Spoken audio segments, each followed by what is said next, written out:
You get a Okay, little pop-up. cool. So I'm going to share my screen. Should we start with a grounding? Yes, I have it all Oh, it's in my all yes, it's all there. Somya's Um, the whole package deal. I know. Okay, let's welcome Okay. Somya to our fourth collab. Great to have you here, and really looking forward to the session. Thank you. Thank you, Sarah. Okay, so do you see my screen? The presentation? All right, great. Okay, so let's find a comfortable position and allow the weight of your body to settle down towards the earth, taking a few deeper breaths and letting go a little bit more on each out breath.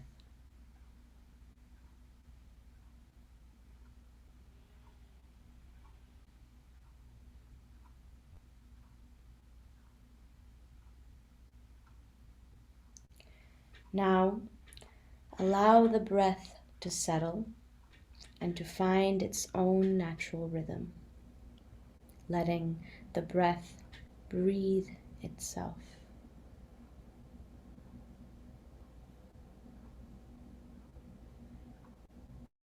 Environment and I'll give it a shot. Okay. Literally.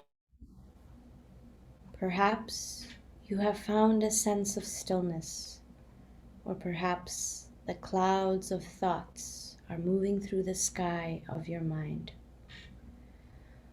Focus your energy on the ground below you and imagine the roots below the earth are pulling you closer and closer to the ground, to the movement and flow of life beneath, closer and closer to what is. What is not static, said Jiddu Krishnamurti. It is in constant movement, and to follow it, the mind must not be tethered to any belief, to any hope of success or fear of failure. Only in passive yet alert awareness can that which is unfold.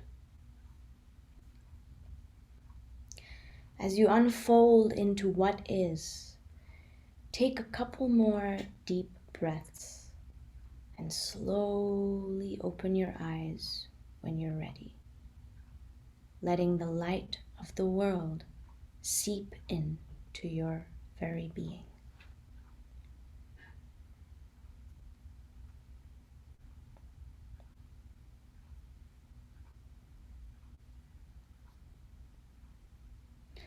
Well, welcome, Aya. Good to see you. Happy to have you here. So, I thought we could go around and, just say our name, the department or project you're working on, um, and a word for your state of what is. So, Sarah, maybe I'll hand it over to you. Um, Good morning. So I'm Sarah. I'm in the transformative inquiry department, and my project is about ethics nurture. And my word for what is um,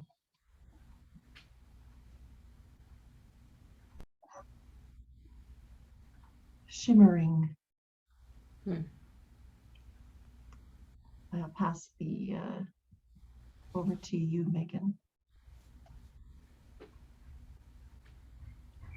I'm Megan. I am in the transformative leadership program.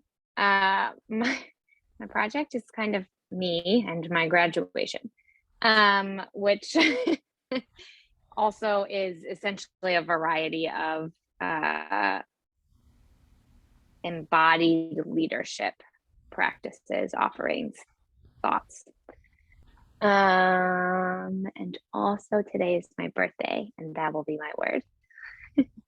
Wow, happy birthday. Happy birthday. Thanks so much. And I'll pass to Aya. No, sorry, I was late. I'm Aya. I am in the PCC PhD program.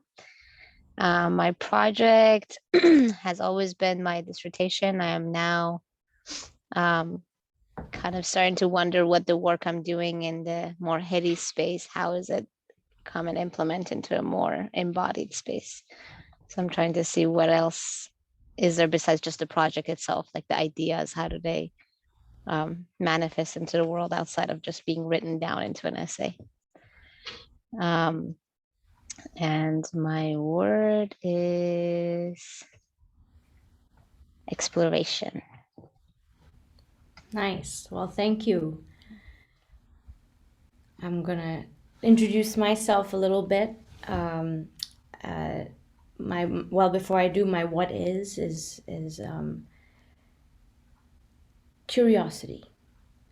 So I'm Somya. I'm a third culture kid from India. Well, I never lived in India, but I'm Indian by my heritage, my roots. I was born in Singapore, and then I moved to Japan, where my extended family, my uncle, my aunt, my grandparents live. So I studied in elementary school and middle school in Kobe, Japan, and then I moved back to Singapore for high school, and then I've been in the U.S. for the past 8 years. Finished my undergrad, finished my grad, and now I'm working here. So I did my graduate studies at Northeastern University in Boston. I did a crazy thing. I had 3 majors and 3 minors. My majors were in criminology, criminal justice, psychology, and philosophy. And then I minored in social entrepreneurship, international affairs, and music. And the great thing about Northeastern University was that it was a co-op program, meaning that they would enable students to take a whole semester off and do an internship and just work without taking any classes. So that way you have this, practical relationship to what you're learning in school and then applying it to the real world. So I had 2 co-ops. My first was in the Boston Municipal Court. I was working with newly arrested individuals, going through the process of arraignment. So I was in a really government job, and I saw the limits of how the government processed things and how they treated people. There was one person that really left an imprint on me was this woman who kept coming in, kept getting arrested. And I said, "Oh, weren't you here last week?" And she said, "Yeah, well, this is shelter for me." So she would commit crime because prison was her shelter. And obviously the government knows that. They also see her working there, the courthouse, coming in every day. And so it's a vicious cycle. There was no way out of it. And so as I studied social entrepreneurship, I saw that there was some value here of using business for social good. And then I did my second co-op at Kiva, which is a microfinance company in San Francisco, where they give microloans to entrepreneurs around the world.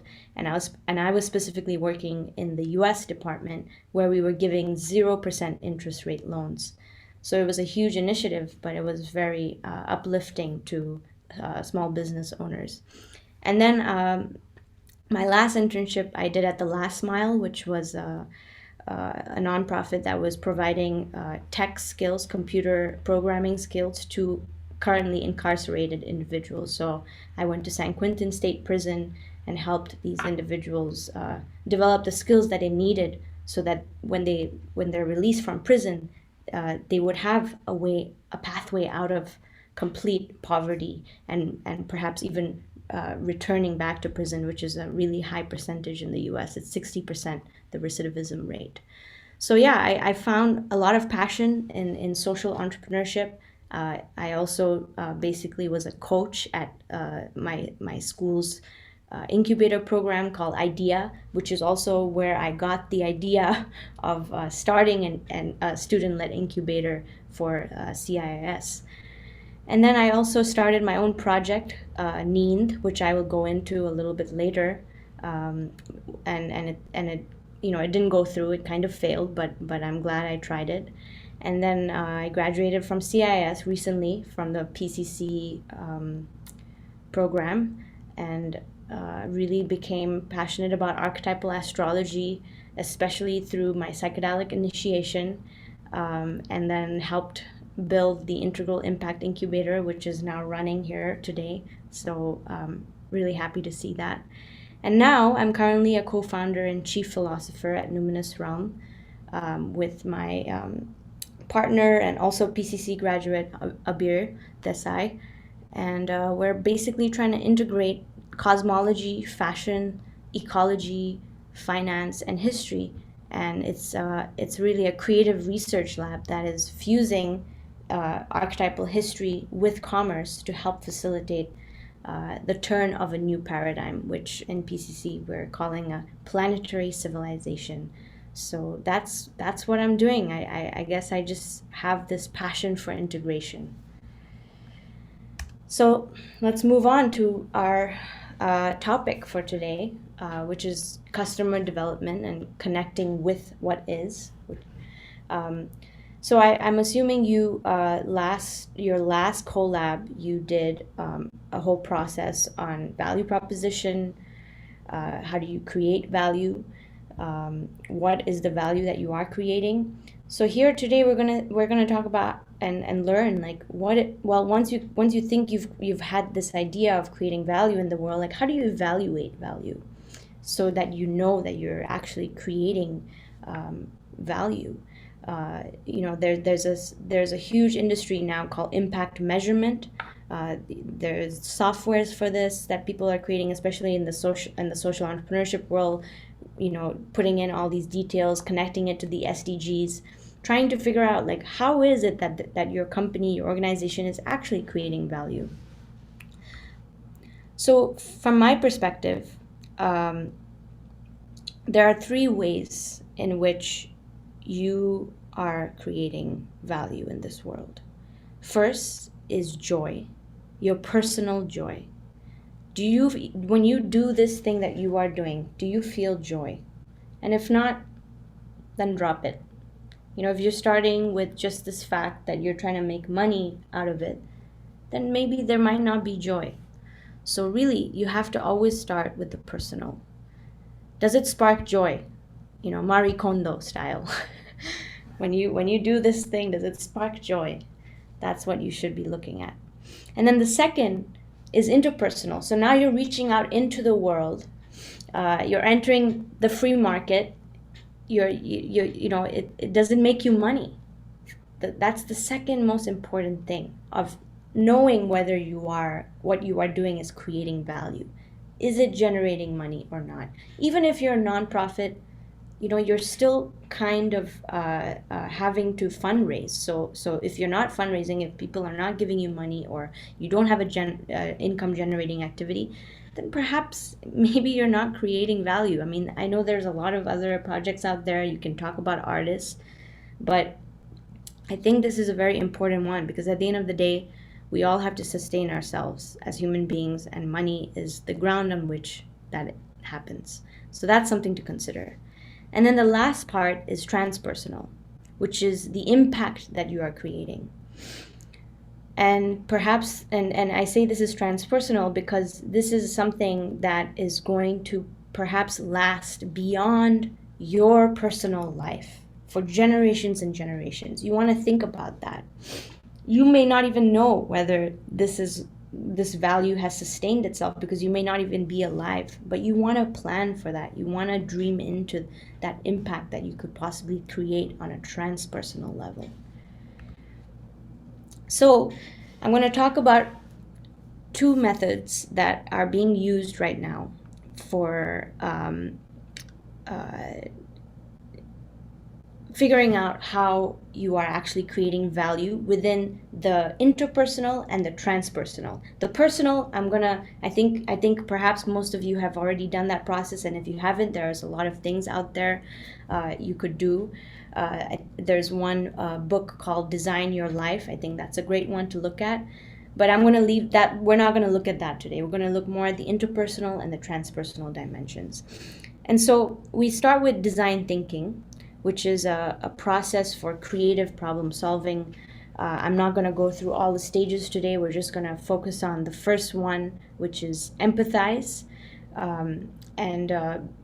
Basically, design thinking is telling you you have to start with the world and understanding what the world is, what is happening in the world, what are people experiencing, and then you go into the define stage, which is helping you define the problem that you are trying to solve through the empathy. And then the ideate stage is where you generate ideas for solutions to the problem that you defined, and then you prototype your solution, and then you test that solution, and then you kind of go back and back and back into the circle and keep iterating. It's a really it's pretty much a design process for creating value in the world. So it came out of IDEO, which is a global design company helping to create impact through design. And basically, this is what they say about empathy. Empathy is at the heart of design. Without the understanding of what others feel, others see, feel, and experience, design is a pointless task. So, what is empathy exactly? You have to. Empathy is this way in which you understand how people see the world. You understand other people's feelings. You appreciate them as human beings, and you are able to communicate all of that through your understanding of it. And how can you empathize? Well, let's say you are trying to solve the problem of homelessness in San Francisco. You could observe these homeless people and see what their daily life is about. What is it that is happening? How is it that they are relating to these issues and dealing with their problems?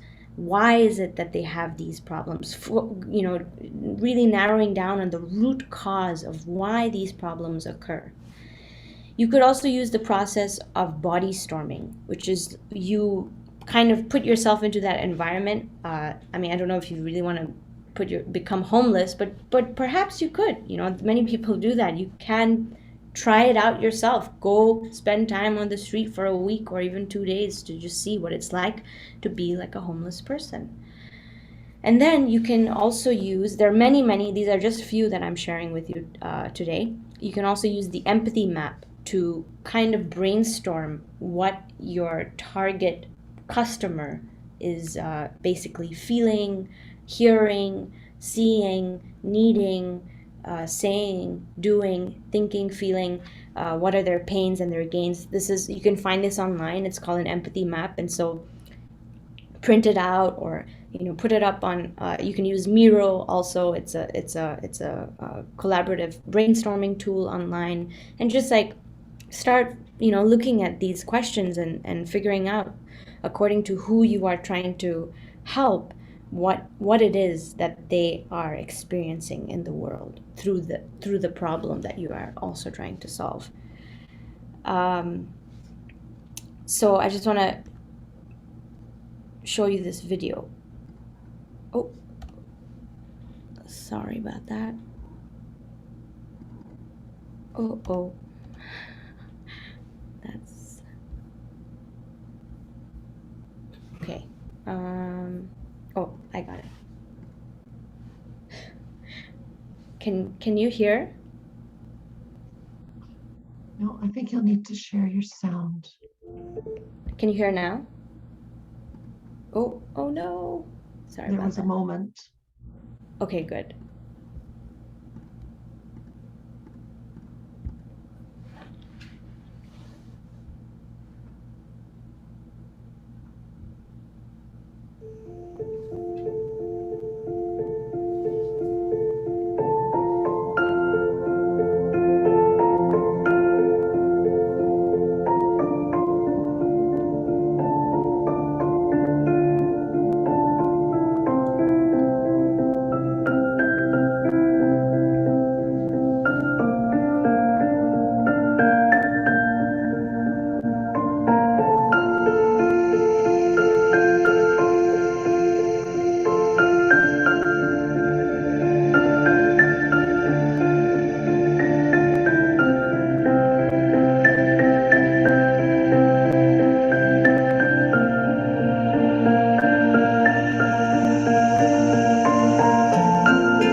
So, how maybe we can just have a little bit of a discussion here. How do you think this video, this process of empathy is different than some of the other ones I just mentioned, such as body storming, the empathy map, and observing potential customers?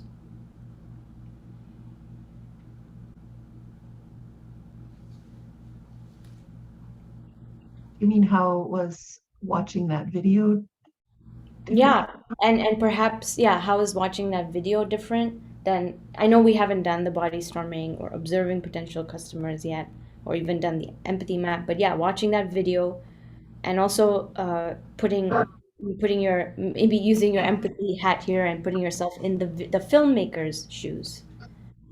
Mm.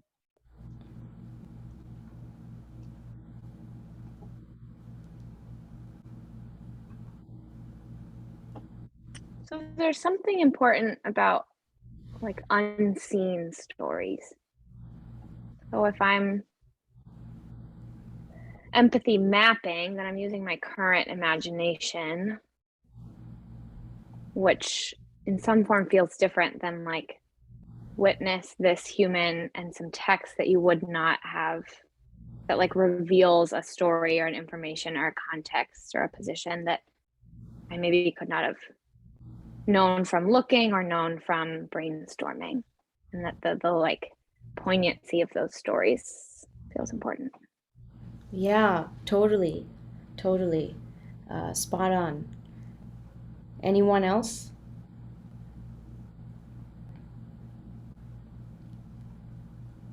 I imagine it's also very hard to like use body, what was it called? The Body living storming. storming, yeah. Like you can't really become a 10-year-old child and feel what it feels like to like wake up in the morning and go deliver the paper and then go to school all achy or whatever. Like, Yeah, and you just don't get to do it. yeah, exactly. That's, yeah, yeah, everyone's totally on point. Yeah, there's a sense in which, like, I mean, you know, you could, let's say you're trying to solve the problem of like lack of education in a village or something like that, and you've already clustered these kids together as, you know, in the village they lack education, but this video kind of showed like the different stories within each child. So it really gives you a sense of the pluralism that exists in the world. Like, even though you have a target group, within that target group there's so many different problems, and it just keeps opening up. It's like a tree almost, you know. There's this one problem, but then it branches out, and those problems mean that there are solutions. It's not just endless problems in the world. There are solutions to those problems. But it's a really great way, I think, of really helping people understand and empathize. I mean, I think I could just feel tremendous empathy, like emerging inside me as I watched that video. And we live in a world where more and more people are not reading as much as they are watching videos to learn and to understand. And so definitely something to consider, you know, like perhaps going to the place itself, spending time with the people that you're actually trying to help, not just, you know, figuring out the solution and brainstorming the problem from your office or your work or your home or your classroom. And so let me even share with you one of my personal examples that I had mentioned earlier in my intro about need. And need comes from this idea. It initially was called need for need, and need in Hindi means sleep, so need for sleep. And then I just made it shorter and called it need. But this was, it came out of my first social entrepreneurship school project that I had to do we had to basically find a problem, and I was, I didn't have a problem yet that I wanted to solve. And then at that time, I think I started reading actual newspapers, like New York Times newspapers, and I just came across this article right here: desperate for slumber in Delhi, homeless encounter a sleep mafia. And I was like, what? Sleep mafia? It just really intrigued me. I was like, okay, great. I'm gonna use this as my problem for my school project, and then let's see where it takes me.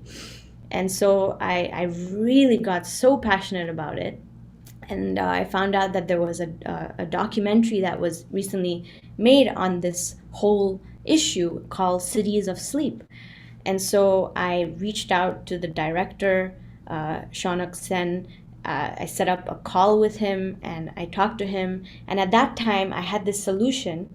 Well, actually, let me tell you what the problem is. So basically, in India, there's like 10,000 working homeless, and basically, the sleep mafia are these people who take the blankets that the working homeless use at night, and then they leave it on trees when they have to go to work, because they have to leave that area to go work. And then the sleep mafia takes those blankets and then they charge a fee to the homeless to buy or rent those blankets. So they've created an economy within the homeless sector.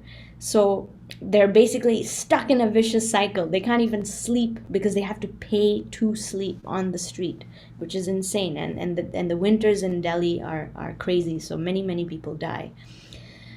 And so I had this idea with my group to create lockers. I thought, this is a simple solution. Why don't we just create lockers, give them locks? They put their blankets inside those lockers. And then I suggested this solution to the filmmaker when I was talking to him. And he said, oh, that wouldn't work. Terrestrial politics or something like that. It would get damaged. It just wouldn't work in that area. Lockers would not work. So I got some kind of feedback was created, because otherwise, if I hadn't talked to the filmmaker, I wouldn't have known that idea, that solution would not be helpful. So through him, because he spent time with the working homeless in Delhi creating this film, he knew about them. And he gave me that idea. So then I iterated with my group and we said, okay, fine. So lockers don't work. How about we do a tiered system of creating a tent city first, and then helping them as they basically generate more and more income, they can pay for micro housing, and then from there they can climb up and get more financial assistance. It was a complex thing, but this was an idea that we had. So we presented this to class, and then the class was done. But I was feeling like I didn't want this to end as a class project, so I took it forward. I even grew my team. I had someone from RISD, my classmate who was an industrial designer. I even iterated after this solution turned into a backpack that would turn into a sleeping bag, so that they could carry it with them everywhere they went. They wouldn't have to leave it anywhere. So that was the most recent solution that we had. And so my friend Michaela, the industrial designer, she was going to help design the bag. I had a few other people on the team, but everyone was scattered. I was in Amsterdam and San Francisco. My other friend was in Shanghai, and Michaela was in Providence. And it was just, first of all, the team was scattered, and this was pre-COVID, so it wasn't, we were still not in that mode yet of like working together remotely. And the last thing was that I was dealing with people. My target group were in New Delhi, India, and I was in the West. I was so far away from them. Yes, I had this director who I could talk to, but he wasn't gonna be part of my team. Like he's a filmmaker. So there was a huge block that I had faced, and that's what we saw in this video, was that I wasn't really there. I couldn't spend time with the working homeless. I still was only working through a process of imagining with my team what the solution is. We could have kept iterating, but really at the end of the day, I needed to be close to my customers. I needed to be in constant feedback with them to understand how to create the best product I could possibly, or service I could possibly create, so that we could create impact for them. So the next one is probably even more practical than design thinking, which is the lean startup methodology. So lean startup is a scientific approach to creating and managing startups. And this is the book over here, that the famous Silicon Valley book, The Lean Startup by Eric Ries. So you can pick it up if you're ever interested. This is kind of like the Bible for Silicon Valley, but it's really great. I mean,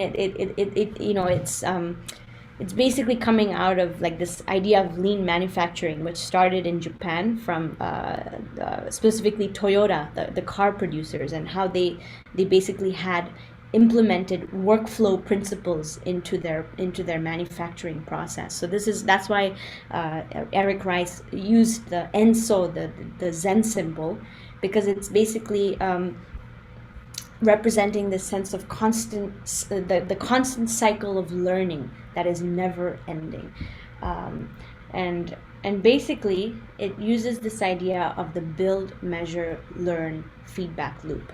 So first, you have to have this vision of what you're trying to create, which is similar to using a design thinking process, and then you have to create hypotheses. So remember, it's a scientific approach. So what are some hypotheses, some of the assumptions that you have about the problems or about the solutions? And then instead of, I think in this sense, it's a little bit different than design thinking, because at design thinking, you're first like listening to the world, but with lean startup, you have a vision, you're creating your hypothesis, and then you're building a minimum viable product. So you might have heard this term MVP. And basically, you're starting with the creation process. So MVP is a version of the product which allows the team to collect the maximum amount of validated learning about customers with the least amount of effort. So see this as like a pilot experiment that you're doing. So the goal of an MVP is to test fundamental business hypotheses and to help entrepreneurs begin the learning process as quickly as possible. So the reason why this is probably the best process that is being used in Silicon Valley is because it's so tech oriented. Like you're creating like a website, you're creating some kind of software. You want people to test it. So that's why it's best to have any version of it, even if it's like a dummy version where like the link doesn't even lead to anything. It's something that people can use and try, and you can get feedback from it. And then you keep iterating. You measure the results that you get from these experiments, and you compare them to your hypotheses, and then you decide whether you're going to persevere because your results are really validating your hypotheses. So you continue, or you pivot. This is also a big term that's used in the Valley, where you realize that, hey, actually my results are not matching up, so I got to do something else. So you maybe create a new kind of product or service, or you add a different kind of feature. So you're in this constant loop, basically, of build, measure, learn. It's never ending. Even if you persevere, as a company, you're going to keep growing, or as an organization, whatever it is, you're going to keep growing. You're going to keep adding some new feature or something else, some new team, and it's a constant way of being in the world. And I love that it's just all about learning, and that it has this experimental, playful aspect to it.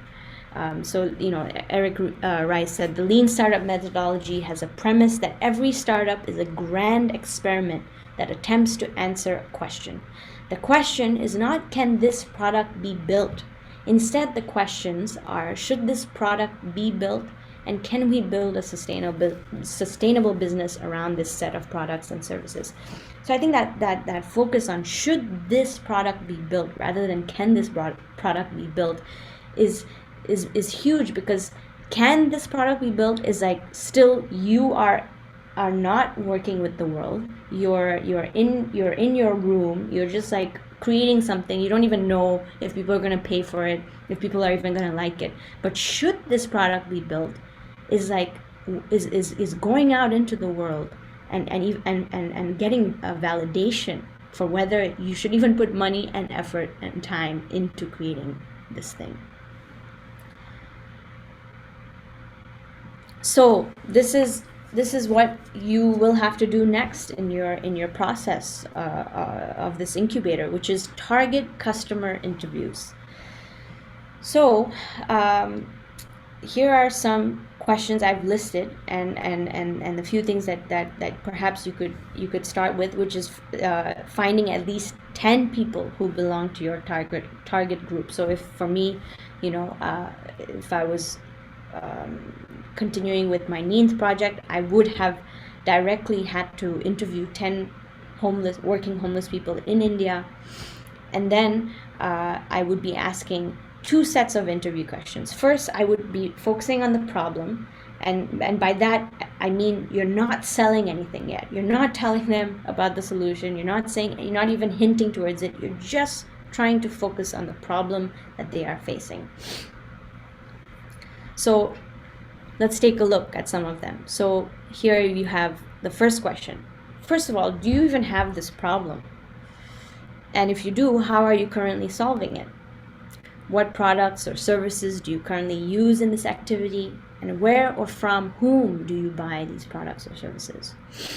How satisfied and or dissatisfied are you with current products or services for this activity? How much do you spend each month or year on these types of products or services? Would you accept an alternative solution? Why or why not? What would be the ideal solution for you, and how would you measure its value to you? So that's the first 3 are focusing on the problem only. You're not even hinting that you have some solution. And then perhaps you talk about, you're kind of like pitching now at this point. And then after you pitch your product, you say, so would you use my product or service? And if it's your friend, they're going to be nice. They're going to say, hey, yeah, I like it. So you, even if you ask someone on the street, they may not even want to continue talking to you. So they'll just say whatever it takes to make you happy. And that's going to be a challenge. But that's why maybe you just have to keep doing this. You have to, if you can, you go to even more than 10 people, and hopefully you really get something of substance. And you can maybe even tell them, like when you're pitching, that look, I don't care if it's bad or good. I really need your direct and honest feedback. And you ask, would you use my product or service? Why or why not? How much and when? Would you pay for it? How much? What fears would you have in trying the solution, and what problems do you foresee? So you're really collecting as much data as possible. And then you go back and then you see whether you persevere or you pivot. So here, actually, before we do that, I think let's take a few minutes. Let's take maybe 2 or 3 minutes to write some questions that are perhaps not listed here that you feel are important in asking your target customer. So I'm just gonna put a timer on for 2 minutes, okay? And you can start just jotting down some questions.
Okay.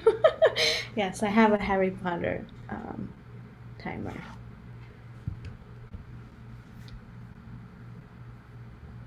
All right. So we're going to go on to the next thing. Hold those questions with you.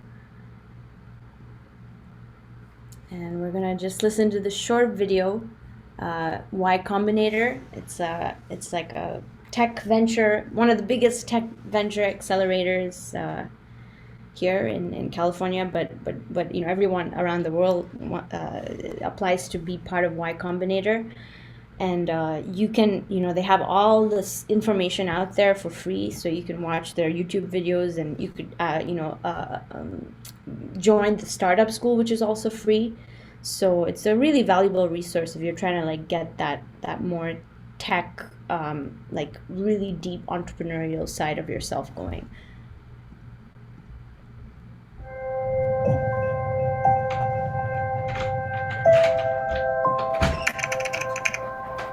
My name is Michael Seibel, and I'm a partner at Y Combinator. And one of the questions we get all the time is, how do you find your first 10 customers? Well, to start, hopefully you're solving a problem that either you have or someone that you know has. So your first customer, your first couple customers should be folks that you know. That's what's ideal. Second, YC's advice is always to find 10 people who love your product, and to do that in a way that doesn't scale. So you should be thinking that your first 10 customers don't have to come from some elaborate advertising scheme or some viral growth mechanism. You should probably be hand recruiting them. The next thing to keep in mind is that there's no benefit to you to make those first customers hard to get customers. So you should be looking for customers who intensely have the problem that you're looking to solve, willing to work with an early stage startup, and generally are willing to pay to solve the problem that they have. One thing that a lot of founders make a mistake about is that they target customers early who are too hard, who don't want to pay, who aren't interested in working with early stage companies, who don't actually have the problem. They just kind of think that they might have the problem in the future. You actually get no benefit from targeting customers who don't intensely have the problem you're trying to solve, or targeting customers who honestly are not going to be the initial folks who love your product. Next, you should charge your customers. One way that you know whether your customers actually have a problem is to charge them money to solve it. If your customers are pushing back to you and saying, oh, I would use this, but only if it's free, that's kind of telegraphing to you that they don't actually have the problem you're trying to solve. Oftentimes founders think that they have to close the first 10 customers who walk in their door, and you don't. You actually have to do something called qualifying customers. So for the people who are walking your door, the people that you're hand recruiting, you should typically have 4 to 5 questions that you ask them to understand how intensely they have the problem that you're trying to solve and how willing they are to move quickly. Only the customers who are qualified, who answer those questions correctly, should you aggressively be trying to get to sign up. The other customers, it's totally okay if you let them go for now and you focus on them later. So, final takeaway. 1, you should know at least your first customer or your first couple customers personally, because they're people that you talk to or knew to actually solve this problem. Second, there's no benefit to targeting hard to get customers first. Go after the folks who are willing to pay, who want to work with the startup, and have the problem so intensely that they're willing to use a product that's an MVP, that's an early product.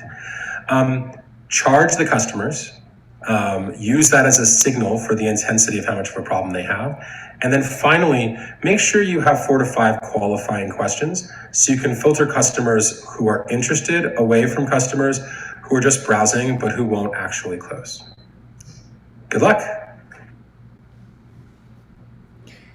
So it's obviously a little bit different, you know, than the design thinking process, or you know, let's say you're doing a social enterprise and you're working again with the homeless community. You might not be charging the homeless, but there's some other kind of you know, model that you may have, again, like fundraising maybe you have like a buy one get one Tom's model where you buy the shoes. So you have a customer buying your shoes, but then you're sending a pair of shoes to people who don't have shoes in Argentina. So there's just so many models around this, but obviously Y Combinator is more focused on like tech, something that when he says you should know your customers, your first 10 customers personally, like maybe you're creating an app, so you want your friends and your family, people around you to be using that app if it's something that's important to them. So there's all these different strategies around out there in the world, and perhaps what we're trying to do right now is integrating pieces of that together. And so as we speak of integration, perhaps we can get a little bit more integral, and maybe we can look to the sky, the two luminaries that are the sources of light for us. Even the light bulb, which is associated with ideas and innovation, classic archetypal symbol, is light itself. But many of us have become so used to this form of artificial light. Like I think I have 5-6 lights on over here because I don't have too much light in my room right now. But we're most of us use all this artificial light. I mean, of course, it's great, such a great innovation that has enabled our species to evolve and create such awesome things with obviously unintended consequences as well. But we have lost this deeper connection to the two luminaries in the sky, and perhaps many of us are beginning to deepen back into that. So let's deepen into it. Okay. So for 5 minutes, I want you to draw your relationship to these two luminaries in any way you want to. No rules. And then write down a few words that emerge for you as you meditate on light. So I'm going to put again my Harry Potter timer on for 5 minutes, and just deepen into it. Maybe you can close your eyes and feel the sun and the moon, right, rising and falling, and then just start to draw and jot down a few words that emerge for you as you meditate on these two luminaries.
Okay. So, anyone want to share? I mean, we'd love to see your drawings if you're comfortable sharing, and then a few words that emerge for you as you meditated on this relationship to the two luminaries.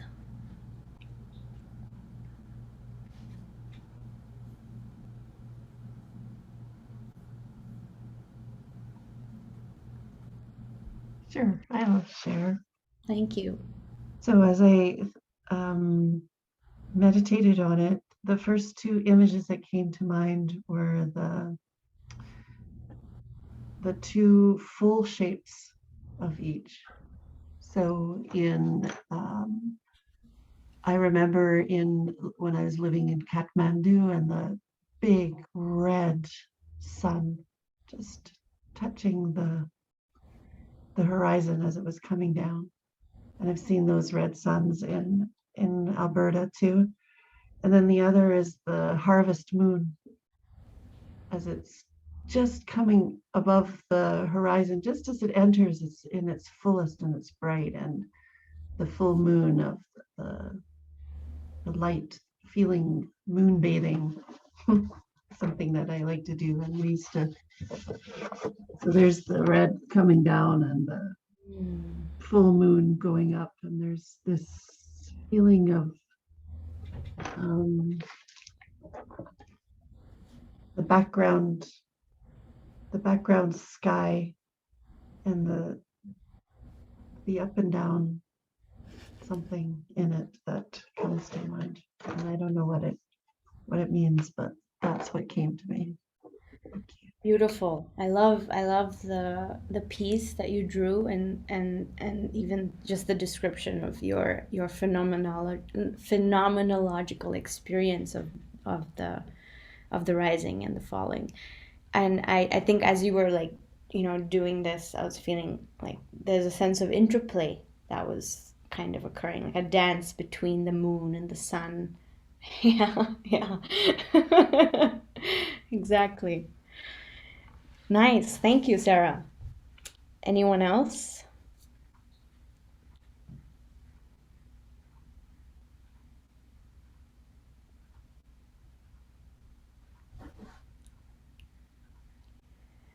Okay, well, I can go. okay, cool. Thank you.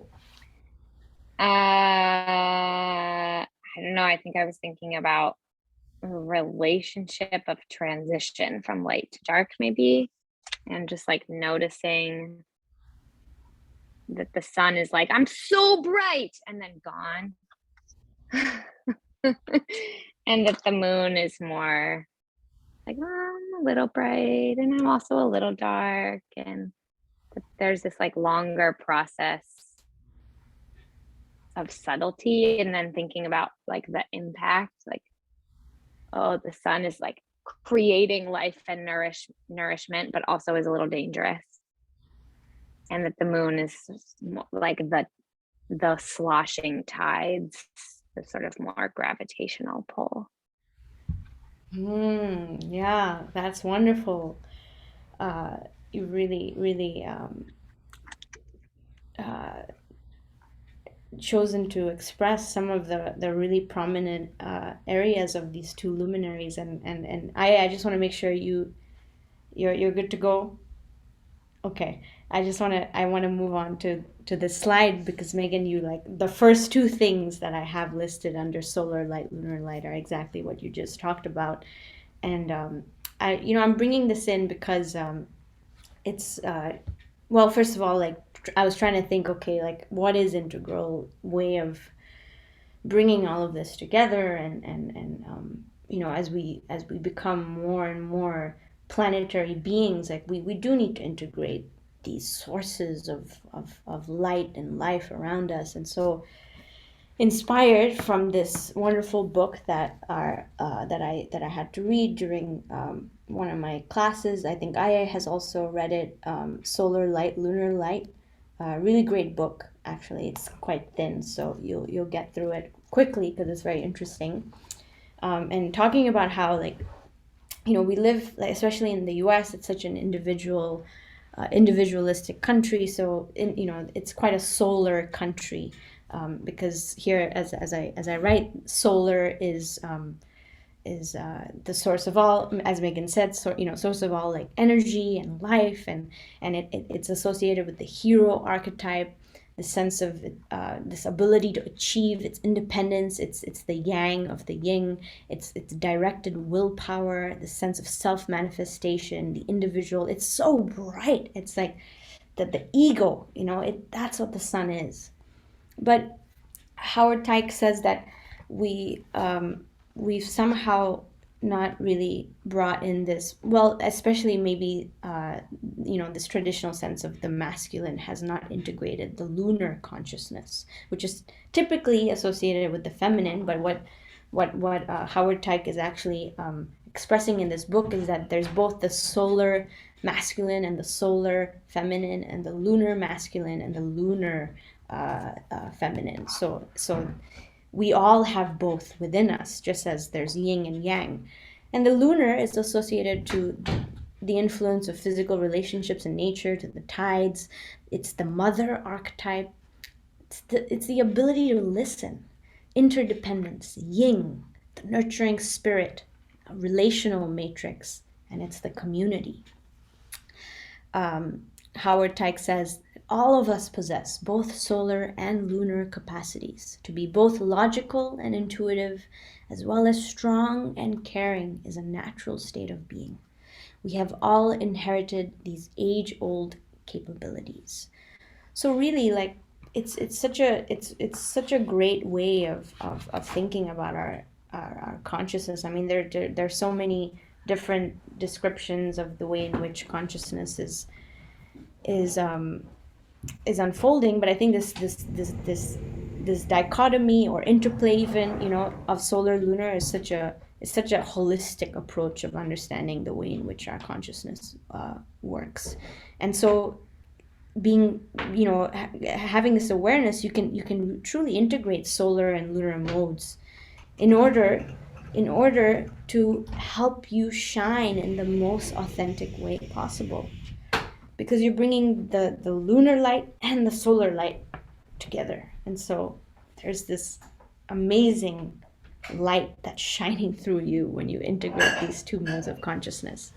So why am I bringing this in, and where is the integration of all of this? I would say that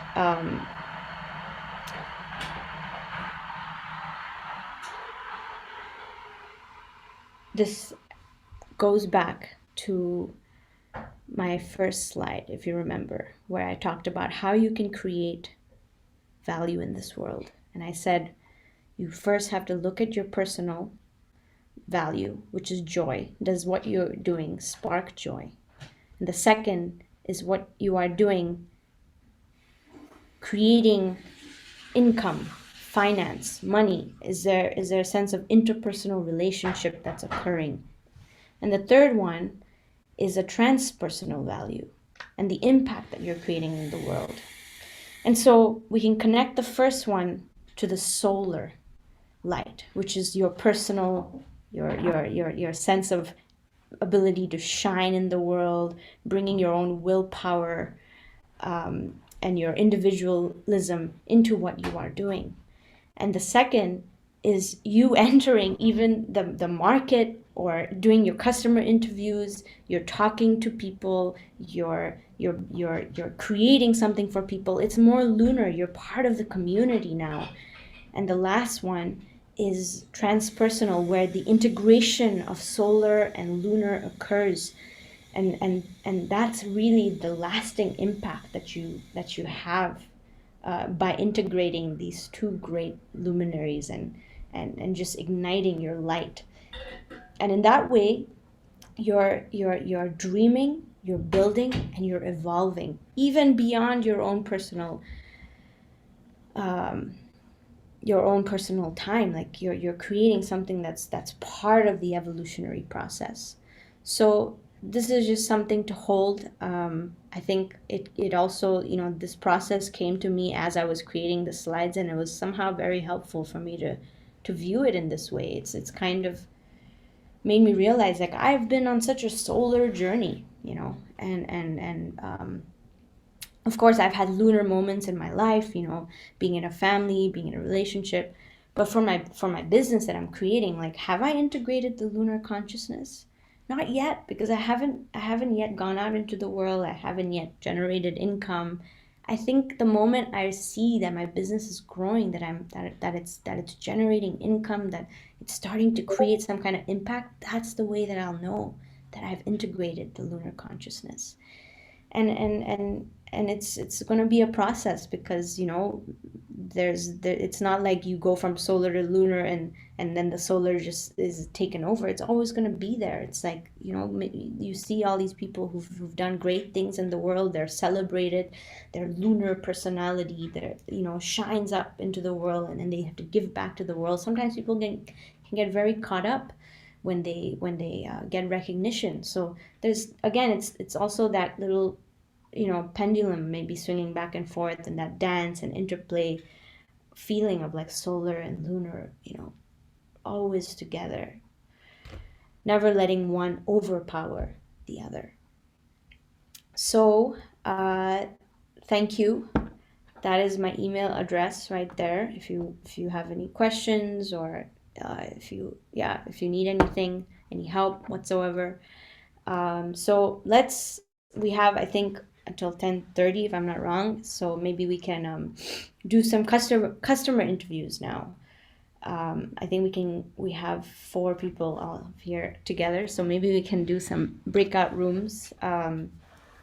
Let's see, maybe we can do like 5 minutes of breakout rooms, and then come back for the other 5 minutes and just share like some of the things that emerged for you, and then oh, before that, if you have any questions, actually, we should take a look at that. So any questions?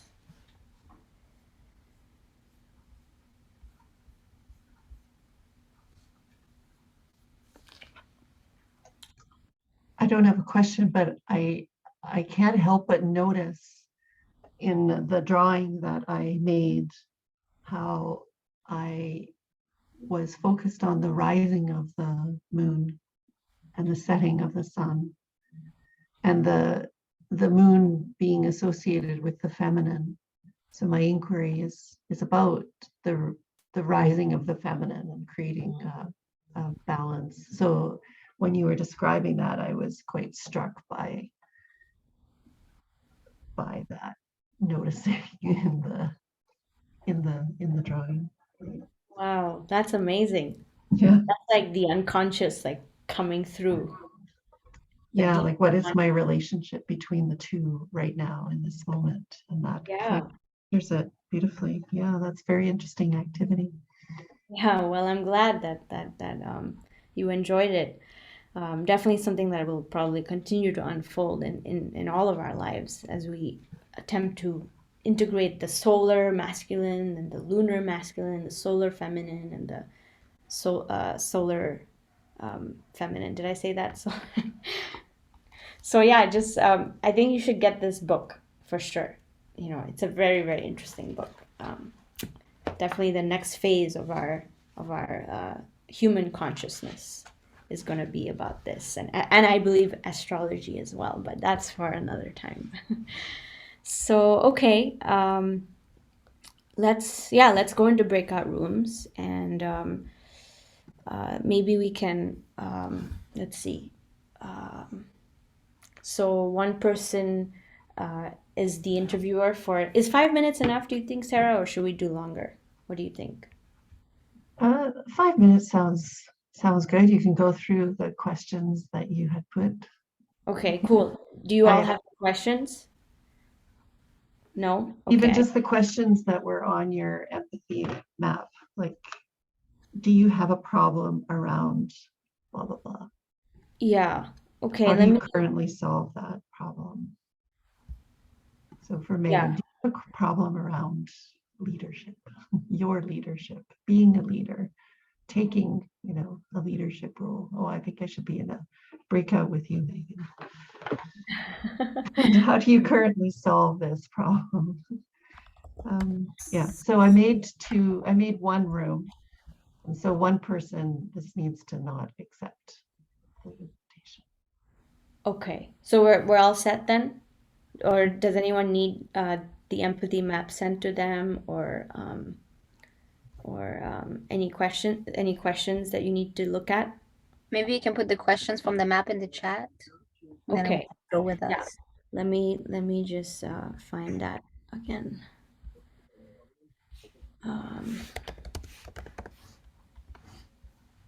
Yeah, I think it's an image snip. Oh yes, okay, that's true. I can do that. All right, thank you. I was actually looking for the image, but I could have just done that. Okay, let's see. I'm gonna So you can screenshot, just think about the questions you might ask.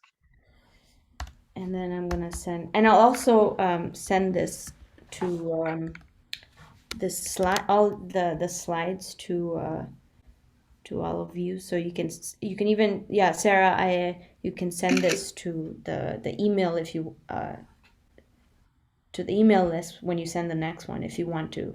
Yeah. Or you upload it. Oh yeah, you upload it on Teams, right? That's what you're gonna Yeah. do. But we Okay. will share it as well. Yeah, the link. Cool. So I'm just sending it here. The empathy map, and then the questions are here. Okay.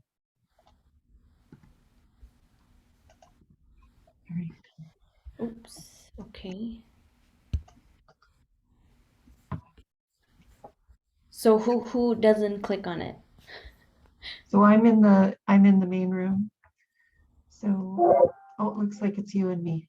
Oh, okay. All right. Did you want to go with Megan or? No, that's okay. Okay. Happy to hang out with you and try out. All right, cool. Well, let me put the thing for. Oh, did you put it for 5 minutes? You did, right? And we need to put your timer on. Okay, I have it on now. 4 minutes. Okay.